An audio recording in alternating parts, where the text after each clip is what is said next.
Hello दोस्तों।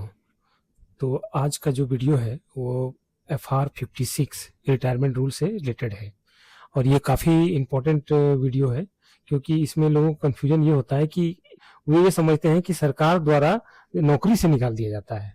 तो इसको हम लोग सही तरीके से समझेंगे कि क्या इसमें सही है और क्या कन्फ्यूजन रहता है लोगों के बीच में। और काफ़ी इम्पोर्टेंट चैप्टर भी है ये। अभी पिछले 8-10 साल से ये 56 को काफ़ी ज़्यादा सेंट्रल गवर्नमेंट के एम्प्लॉय के ऊपर लागू किया जा रहा है। और तो देखते हैं इसको आगे कैसे करते हैं। अच्छा, उससे पहले ये है कि इस नोट्स का पीडीएफ जो है वो डिस्क्रिप्शन में दिया हुआ है, आप लिंक के थ्रू आप इसको डाउनलोड कर सकते हैं। दूसरा कि हमारा वीडियो प्रत्येक संडे को 8 AM में आता है। अब हम लोग आते हैं 56A में, जिसमें कि नॉर्मल रिटायरमेंट के बारे में बात किया गया है। तो डिफिनेशन में यह है कि every government servant normally 60 year की एज पर रिटायर होता है। दूसरा है रिटायरमेंट उस मंथ के लास्ट डे के आफ्टरनून में होता है। तो इसका कहने का ये अर्थ हुआ कि मान लीजिए कि आपका जो रिटायरमेंट डेट है वो 14 जुलाई है, तो आपका रिटायरमेंट इस दिन नहीं होगा बल्कि इस मंथ के जो 31 जुलाई है, लास्ट डे है, उस दिन होगा और वो भी आफ्टरनून में होगा। मतलब इस ऐसा नहीं है कि आपका डेट ऑफ बर्थ के हिसाब से आपका अगर जुलाई में रिटायरमेंट हो रहा है तो आपको 14 जुलाई को रिटायर कर दिया जाएगा, ऐसा नहीं है। आपका रिटायरमेंट जो होगा इस मंथ के लास्ट मंथ डेट जो होगा उस 31 जुलाई जैसे हुआ इस मंथ का, तो 31 जुलाई को रिटायरमेंट होगा, वो भी आफ्टरनून में होगा। अच्छा, इसमें एक्सेप्शन है कुछ। एक्सेप्शन क्या है कि date of birth the first day of month हो तो उसका एक एक्सेप्शन है। ऐसा क्या एक्सेप्शन है? ऐसे एम्प्लॉय की रिटायरमेंट प्रोसीडिंग रिटायरमेंट जो होता है उसके प्रीसीडिंग मंथ के फर्स्ट डे की आफ्टरनून में होगी, लास्ट डे के, सॉरी देखिए, लास्ट डे के आफ्टरनून में होगी। जैसे मान लीजिए कि आपका retirement first date of birth के अनुसार 1 जुलाई को होना चाहिए, तो आपका नहीं काउंट किया जाएगा कि नहीं इसका रिटायरमेंट 31 जुलाई को किया जाए, तो ये चीज़ नहीं होगा। आपका हो जाएगा 30 जून को ही रिटायर कर दिया जाएगा। 30 जून को अगर एक तो किसी भी मंथ का 1 तारीख को आपका रिटायरमेंट अगर हो रहा है या डेट ऑफ बर्थ 1 तारीख का है, तो आपका 1 महीना पहले ही, मतलब प्रीवियस मंथ का 1 महीना पहले नहीं, प्रीवियस मंथ में आपको रिटायरमेंट कर दिया जाएगा। और यह जो रूल है वो फंडामेंटल रूल 56A के आधार पे होता है। अच्छा, इसमें 3 चीज़ हम लोग देखते हैं। एक एज बेनिफिट क्या है, तो नॉर्मल एज जो है, नॉर्मल रिटायरमेंट एज 60 साल है। 60 साल तक आपका इसका जो नॉर्मल रिटायरमेंट होगा 56 फंडामेंटल रूल जो 56 ये है, तो उसमें आपका नॉर्मल रिटायरमेंट जो है वो 60 साल पे होगा। दूसरा बात है कि डेट ऑफ बर्थ अगर 1 जुलाई 1966 को है तो रिटायरमेंट 30 जून को ही हो जाएगा। ये तो बताइए कि एक एक्सेप्शन है कि अगर किसी भी आपका मंथ का फर्स्ट डे को अगर डेट ऑफ बर्थ है तो आपका प्रीवियस मंथ में आपका रिटायरमेंट हो जाएगा। कॉमन मिस्टेक क्या है? सभी एम्प्लॉय की रिटायरमेंट उसी मंथ के लास्ट मान लेना। कॉमन मिस्टेक इसमें यही है कि सब सारे एम्प्लॉय को लोग मान लेते हैं कि उसका रिटायरमेंट जो होगा लास्ट डे में होगा, लेकिन ऐसा नहीं है। लास्ट डे नहीं है, जिसका फर्स्ट मंथ 1 तारीख का डेट ऑफ बर्थ है उसका प्रीवियस मंथ में ही रिटायरमेंट हो जाएगा। अब नेक्स्ट है fundamental rule 56 D, extension in service. Extension in service मतलब किस कंडीशन में अगर किसी के 60 साल होने के बाद भी रिटेन किया जा सकता है कि नहीं किया जा सकता है, वो हम लोग इस रूल में पढ़ेंगे। रिटायरमेंट के बाद सर्विस एक्सटेंशन सामान्यतः अलाउड नहीं है। अगर आपका रिटायरमेंट हो गया तो आपका सर्विस को एक्सटेंड नहीं किया जाता, ऐसा नॉर्मली होता है। और गवर्नमेंट सर्वेंट को 60 साल के बाद एक्सटेंशन नहीं मिलेगा। और गवर्नमेंट सर्वेंट को वही चीज़ हो गया, एक ही बात होगी कि गवर्नमेंट सर्वेंट को 60 साल के बाद अगर हो गया तो उसका जॉब एक्सटेंड नहीं किया जाएगा। रूल सभी गवर्नमेंट सर्वेंट पे लागू होता है, ये सभी पे लागू होता है। एक्सटेंशन केवल स्पेसिफिक प्रोविजन होने पर ही संभव है। कोई विशेष कानून किसी डिपार्टमेंट में होता है, कोई विशेष कानून के आधार पे ही एक्सटेंशन हो सकता है। एक्सटेंशन नहीं है, ऐसा नहीं कि नहीं हो सकता, लेकिन कुछ अपवाद है कि कोई विशेष कानून अगर है, जैसे चुनाव आयोग रहते हैं या फिर और भी डिपार्टमेंट में जिसमें किसी में उसको 3 महीना 6 महीना, जैसे सीबीडीटी के बोर्ड अध्यक्ष जो चेयरमैन है, ऑनरेबल चेयरमैन जो है, वो उनका एक्सटेंशन किया जाता है 3-3 महीना या 6-6 महीना के आधार पे किया जाता है, तो उसका कोई एक विशेष कानून के आधार पे किया जाता है। जनरल रूल है। जनरल रूल क्या है कि आपका 60 साल से नो एक्सटेंशन आफ्टर 60 ईयर्स, तो यही जनरल रूल है। अच्छा, एज या बेनिफिट क्या है? Extension beyond 60 year is not allowed. 60 साल के बाद आपका कोई अलाउड नहीं होता है। एग्जाम्पल क्या है, 60 से कंप्लीट होने पर समानता एक्सटेंशन नहीं होता। ये वही चीज़ है, उसी चीज़ को एक एग्जाम्पल के तौर पे यहाँ पेश किया गया है जो हम लोग ऊपर में पढ़े। कॉमन मिस्टेक, एक्सटेंशन को एम्प्लॉय राइट समझ लेता है। एक्सटेंशन को एम्प्लॉय अपना राइट समझ लेता है, ऐसा नहीं है, ये राइट नहीं होता है, बस किसी स्पेसिफिक चीज़ को मैंने स्पेसिफिक रूल के तहत उसको एक्सटेंशन दिया जाता है, वो किसी का राइट नहीं है।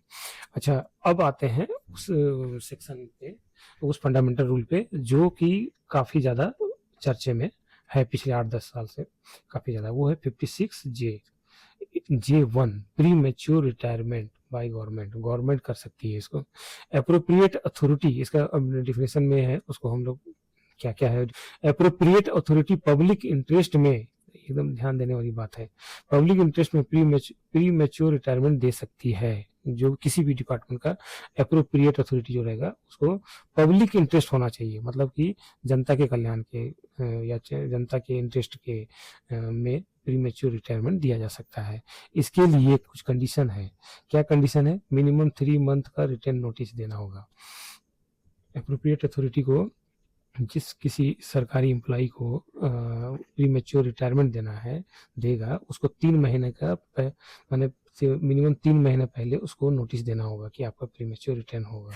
या दूसरा कंडीशन ये है 3 मंथ का एडवांस या अलाउंसेज दिया जाए, 3 मंथ का पे या अलाउंसेज दिया जाएगा। और इसमें क्या है कि अगर उसको नोटिस दिया गया कि आपको 3 महीने के बाद रिटायरमेंट है, नहीं तो 3 महीने का मंथ का पे, 3 मंथ का पे और है। अच्छा, किसको किया जा सकता है? ग्रुप ए और ग्रुप बी को। ग्रुप जिसका आप 50 साल के बाद कभी भी अगर उनको गवर्नमेंट समझती है कि पब्लिक इंटरेस्ट है, इसमें जनता के कल्याण के लिए किया जा रहा है, तो उसको रिटायरमेंट दिया जा सकता है। कैसे, किस तरह के? फंडामेंटल रूल 56J1 के तहत प्री मैच्योर रिटायरमेंट किया जा सकता है। ग्रुप ए और ग्रुप बी में जो 35 साल के पहले ज्वाइन किए हैं उन्हीं को दिया जा सकता है, या अब आप 50 साल जिनका ऐसा हो चुका है एज, उनको दिया जा सकता है। अदर केस क्या? ग्रुप सी और ग्रुप डी, इसमें 55 ईयर्स होगा। मतलब ग्रुप ए और ग्रुप बी जो रहेगा वो 50 साल हो गया, और अगर अदर केस है जैसे कि ग्रुप सी और ग्रुप डी है तो 55 ईयर्स मान। अच्छा, गवर्नमेंट का एब्सोल्यूट राइट है, ऐसा नहीं कि मतलब कुछ भी है, ऐसा नहीं है, इसका राइट है, ये कर सकता है, गवर्नमेंट इस तरह का काम कर सकता है। इसमें एज और बेनिफिट क्या है? ग्रुप बी का एज जो है 50 साल के बाद उसको किया जा सकता है कंपल्सरी रिटायरमेंट, और अदर सी और डी रहेगा जो उसमें 55 ईयर्स में किया जा सकता है। एग्जाम्पल क्या है? ग्रुप बी ऑफिसर यदि 52 ईयर्स ओल्ड है तो उसको पब्लिक इंटरेस्ट में रिटायरमेंट किया जा सकता है। कॉमन मिस्टेक क्या? इसे पनिशमेंट समझा जाता है। ये सबसे तो ठीक है, चलिए अब आगे बढ़ते हैं। यही 56J1 था जो कि काफ़ी इंपॉर्टेंट है। अच्छा, इसके बाद 56JJ1 है, मतलब इसको रीइंस्टेट आफ्टर रिव्यू, मतलब जिसको प्री मैच्योर रिटायरमेंट किया गया है उसको दोबारा बहाल भी किया जा सकता है। तो कैसे कर सकते हैं? तो उसका रूल है, रिव्यू के बाद एम्प्लॉय को रीइंस्टेट किया जा सकता है या अपील। मतलब अगर किसी को प्री मैच्योर रिटायरमेंट दिया गया और वो अपील किया कि नहीं, सो मेरा प्री मैच्योर रिटायरमेंट नहीं होना चाहिए, तो उसको उस अपील में वो जीत गया तो रीइंस्टेट किया जा सकता है। अच्छा, नेक्स्ट क्या? इंटरवेनिंग पीरियड, लीव या एक्स्ट्राऑर्डिनरी पीरियड या डाइसनल हो सकता है। गैप पीरियड को लीव में कन्वर्ट करना। अगर मान लीजिए कि जैसे प्री मैच्योर रिटायरमेंट दे दिया गया और वो अपील किया या रिव्यू में चला गया, तो उसका वो 2-3 महीना, 6 महीना, साल भर लग गया, तो उस जब दोबारा रीइंस्टेट होगा जब, तो उस गैप पीरियड को इंटरवेनिंग पीरियड लीव माना जाएगा, या एक्स्ट्राऑर्डिनरी लीव माना जाएगा, या डाइसनल माना जाएगा। मतलब गैप पीरियड को लीव में कन्वर्ट कर दिया, जो भी जितना पीरियड में वो ड्यूटी नहीं किया उसको लीव में कन्वर्ट कर दिया जाता है। अथॉरिटी फैक्ट्स तय कर निर्णय लेती, कोर्ट या कॉम्पिटेंट अथॉरिटी जो है वो मानती है कि रिटायरमेंट गलत था तो गैप पीरियड को ड्यूटी या पीरियड माना जा सकता है। मतलब अगर फैक्ट अगर रहेगा कि नहीं, इसका प्री मैच्योर रिटायरमेंट नहीं होना चाहिए, तभी उसको रीइंस्टेट किया जाता है। रिटायरमेंट अनजस्टिफाइड होने पे पीरियड ड्यूटी माना जाता है। अगर रिटायरमेंट अनजस्टिफाइड है, मतलब जो गवर्नमेंट ने पब्लिक इंटरेस्ट में प्री मैच्योर रिटायरमेंट दिया और कोर्ट या अथॉरिटी या कॉम्पिटेंट अथॉरिटी उसको ये देखती है कि नहीं, ये जो प्री मैच्योर रिटायरमेंट था वो पब्लिक इंटरेस्ट नहीं था, तो ऐसे स्थिति में जो पीरियड है जो जिसमें उसको प्रीमेच्योर रिटायरमेंट कर दिया जाएगा उसको ड्यूटी माना जाएगा अगर रीइंस्टेट होती है तो। पे अलाउंस एडमिसेबल होंगे और उस पीरियड जो जितने पीरियड उसको ऑफिस नहीं आया क्योंकि प्रीमेच्योर रिटायरमेंट गलत तरीके से किया गया था, तो उसका भी पे और अलाउंस मिलेगा। गैप पीरियड में कैसा पे और अलाउंस मिलता है? नॉर्मल पे या नॉर्मल अलाउंस मिलता है। मतलब जैसे कि वो नौकरी पे ही था उसी आधार पे उसको नॉर्मल पे ही मिलेगा। पेमेंट क्या है? फुल पे फुल अलाउंस मिल जाएगा if period treated as duty, अगर उसको ड्यूटी माना गया तो फुल पे और फुल मतलब एक पैसा भी नहीं कटेगा उसका। एग्जांपल, रिव्यू कमेटी ने रिटायरमेंट गलत पाया। एग्जांपल मतलब अगर रिव्यू कमेटी जो या कोर्ट जो है वो ऐसा हुआ कि उसको गलत पाया कि इसका प्री मेच्योर रिटायरमेंट जो था पब्लिक इंटरेस्ट नहीं हुआ था, तो उसको वही एक एग्जाम्पल हुआ कि कमेटी जो है इसको रिव्यू कमेटी इसको रिटायरमेंट को गलत पाया। ये एक एग्जाम्पल हुआ इस सेक्शन का 56JJ1 का 56JJ1 का एक एग्जाम्पल हुआ। कॉमन मिस्टेक है हर केस में फुल सैलरी मिल मान लेना, हर केस को ये मान फुल सैलरी मान लेना। कोई ऐसा कॉमन मिस्टेक होता है, मान लीजिए कि आपका सच में पब्लिक इंटरेस्ट है तो आपको फुल सैलरी नहीं मिलेगा, जो उस समय का आपका या ओल्ड पेंशन में है तो ओल्ड पेंशन ही मिलेगा, हाफ पे मिलेगा, और अगर एनपीएस में है तो आपका जो एनपीएस के आधार पे होगा उस वो मिलेगा आपका। अब आता है FR 56JJ2, तो इसमें क्या कह रहा है? Court order reinstatement court premature retirement order set aside कर सकती है। अगर मान लीजिए किसी को प्रीमेच्योर रिटायरमेंट कर दिया गया और वो कोर्ट चला गया तो उसको कोर्ट ने सेट असाइड कर दिया। सेट असाइड मतलब रद्द कर दिया तो उसी को इस सेक्शन में बताया जा रहा है कि क्या होगा उसमें। कोर्ट डायरेक्शन के अनुसार पीरियड रेगुलेट होगा। कोर्ट जिस तरह का डायरेक्शन देगा, मतलब रीइंस्टेट कोर्ट का ऑर्डर के आधार पे कि रीइंस्टेट कैसे होगा वो इस सेक्शन में हम लोग देख रहे हैं। तो कोर्ट जिस तरह का डायरेक्शन देगी उस आधार पे उसके पीरियड को रेगुलेट किया जाएगा। नो फर्दर अपील होने पर डायरेक्शन फॉलो होगी। यदि गवर्नमेंट अपील नहीं करती है, जैसे कोर्ट ऑर्डर दे दिया, उसके बाद पता चला कि गवर्नमेंट सो अपील नहीं किया, तो यदि गवर्नमेंट अपील नहीं करती है तो कोर्ट का ऑर्डर ही फॉलो होगा। जो कोर्ट जो भी ऑर्डर करेगा वही फॉलो करना होगा। और अगर अपील कर दिया तो फिर कोर्ट का ऑर्डर को फॉलो नहीं होगा, वो जो अपील में ऑर्डर आएगा उसका फॉलो होगा। अथॉरिटी कोर्ट ऑर्डर पालन करेगी। जो अथॉरिटी, अगर कोर्ट ने ऑर्डर दे दिया तो अथॉरिटी उसका पालन करेगा।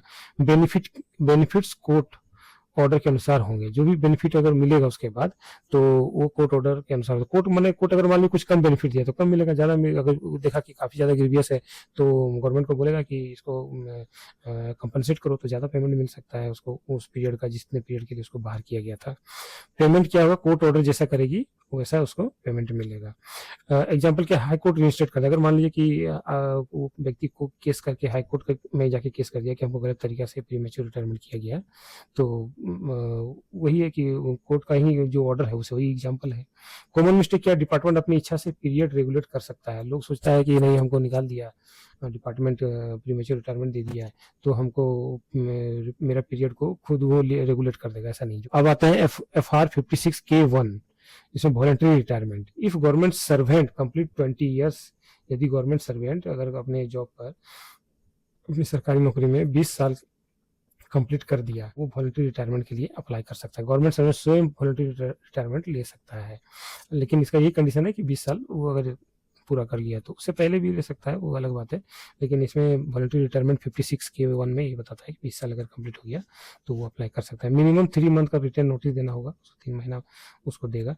ग्रुप ए बी जो कि 35 साल के पहले ज्वाइन किए हैं वो आफ्टर 50 ईयर्स में वो वॉलंटरी रिटायरमेंट के लिए एप्लीकेशन दे सकते हैं।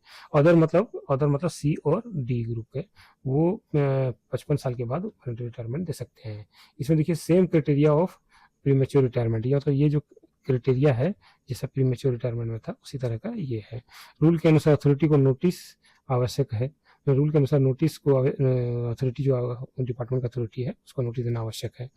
देखिए इसमें बेनिफिट वगैरह जो है वही 50 साल ए और बी के लिए 50 साल है।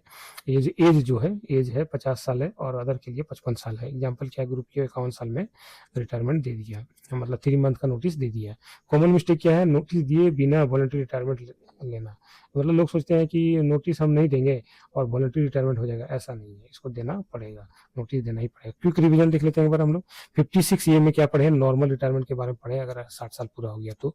56D में क्या पढ़े हम लोग कि नो कोई एक्सटेंशन, 60 साल के बाद एक्सटेंशन नहीं दिया जाएगा। और 56J1 जो कि बहुत ही इंपॉर्टेंट है, इसमें pre mature retirement public interest पर होता है। 56JJ1 ये reinstate of after review, review के बाद जो है रीइंस्टेट होता है। 56JJ2 ये कोर्ट ऑर्डर पे रीइंस्टेट होता है। और 56K1 वॉलंटरी रिटायरमेंट है, 3 महीना के नोटिस देने पर। यही था। अब इसमें कुछ क्वेश्चन देख लेते हैं जो प्रीवियस ईयर में एमसीक्यू में पूछा हुआ है। उसमें क्या है, एनी गवर्नमेंट सर्वेंट में by giving notice of dash in written to the appropriate authority retire from the SSC after he has attained prescribed age। मतलब कोई भी गवर्नमेंट सर्वेंट नोटिस दे सकता है, उनको नोटिस देकर कितने दिन का नोटिस दे सकता है और अपने अप्रोप्रिएट अथॉरिटी को रिटायरमेंट फ्रॉम सर्विस के लिए, यदि वह अब प्रिस्क्राइब्ड एज पूरा कर लिया है। प्रिस्क्राइब्ड एज मतलब 20 ईयर्स का एज कंप्लीट कर लिया है, तो कितने दिनों का नोटिस देगा, तो पढ़े ही ऊपर में 3 मंथ्स का। तो इसमें होगा, देखिए पहला ऑप्शन है नॉट लेस देन 3 मंथ, तो ठीक लग रहा है। लेस देन 3 मंथ तो नहीं, लेस देन 3 महीने से कम नहीं होना चाहिए। Not less than 2 month, 2 month का तो बात ही नहीं है, लेस देन 2 मंथ नहीं है, तो पहला ऑप्शन होगा नॉट लेस देन 3 महीने, मिनिमम 3 मंथ का रिटायरमेंट नोटिस देना होगा वॉलंटरी रिटायरमेंट के लिए। चलिए ये वॉलंटरी रिटायरमेंट का ही बात कर रहा है। आगे बढ़ते हैं। An employ can retire voluntarily, retire यहाँ तो लिख दिया, on completion of qualifying service by giving 3 months notice. यहाँ देखिए इसी क्वेश्चन को यहाँ पे उल्टा पूछा, यहाँ 3 मंथ दे दिया नोटिस के बारे में, लेकिन प्रिस्क्राइब्ड एज जो था उसके बारे में नहीं दिया। तो यहाँ पे देखिए 10 ईयर नहीं, ये नहीं होगा, 15 ईयर नहीं, 20 साल होगा, नन ऑफ द, ये तो नहीं होगा। अच्छा, तीसरा क्वेश्चन आता है, an employ shall retire on superannuation on the afternoon of the last day of the preceding month. मतलब किसी भी एम्प्लॉय को रिटायर किया जा सकता है प्रीसीडिंग मंथ के लास्ट डे में रिटायरमेंट किया जा सकता है। तो वो कैसे किया जा सकता है, इसी को बारे में, यदि क्यों रिटायर किया जाता है, यदि his date of birth is first day of the month. तो ये तो ठीक लग रहा है कि 1 तारीख को अगर उसका डेट ऑफ बर्थ है तो उसका प्रीसीडिंग मंथ के लास्ट डे में रिटायरमेंट दिया जा सकता है। आगे भी ऑप्शन देखते हैं, his date of birth falls within the first week का तो बात नहीं है, तो ये नहीं होगा। His date of birth falls within the first fortnight, इस सब का कोई बात नहीं है, ये भी नहीं, ये आंसर सही होगा। तो यही इसमें है दोस्तों। एक्चुअली आपको करना ये है कि इस वीडियो को देखने से पहले आप PDF को डाउनलोड करके अपने सामने रख लीजिए, और हम हर चैप्टर में MCQ कर ही रहे हैं, और अलग से भी हम लोग एक बार 50 सेट या 100 सेट का हम लोग MCQ करेंगे। आप अगर इसी को ठीक से करेंगे तो देखिएगा आपसे क्वेश्चन बनेगा, और आपको नया लर्निंग भी सीखने को मिलेगा कि सेंट्रल गवर्नमेंट एम्प्लॉय या सरकारी कर्मचारी कैसे किस रूल के आधार पे काम करते हैं। ठीक है दोस्तों।